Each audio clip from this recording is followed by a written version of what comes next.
The UK government has released a bombshell collection of witness statements in a high-profile espionage case, revealing shocking details about China's alleged spying activities.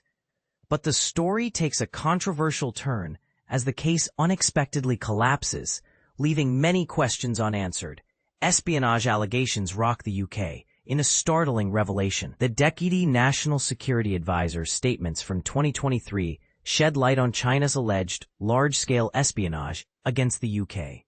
This warning came in response to a request for evidence in the case against Christopher Cash and Christopher Berry, who were accused of spying for China. But here's where it gets controversial. The case has since collapsed, leaving the public in the dark about the full extent of the alleged espionage.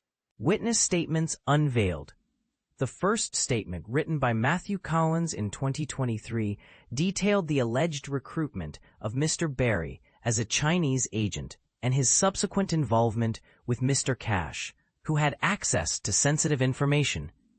Collins emphasized the threat to the UK's economic prosperity and resilience posed by China's spying activities.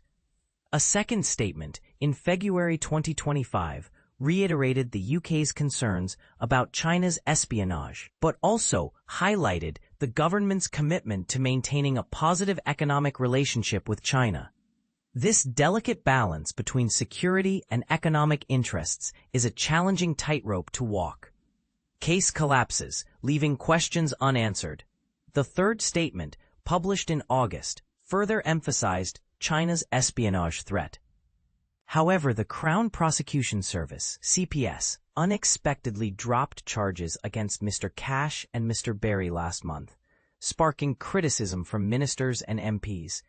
The CPS's decision raises eyebrows, especially as it comes after the government's change in power from Conservatives to Labour.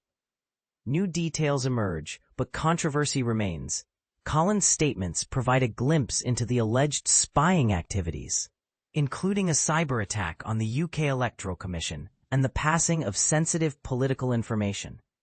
But the controversy deepens as the government's stance on China's threat level becomes a point of contention. The Conservatives claim the government withheld evidence to protect relations with Beijing, while the Labour government argues that the prosecution must be based on the Conservative stance at the time of the alleged offences. A call for transparency.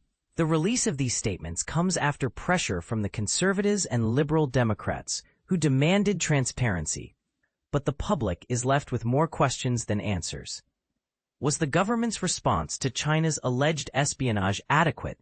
Did political considerations influence the CPS's decision to drop the charges? And what does this mean for the UK's national security? This complex case highlights the challenges of balancing economic interests with national security. It begs the question, how far should a government go to protect its economic relationships, even in the face of potential espionage threats? The debate continues, and the public awaits further clarity on this controversial issue.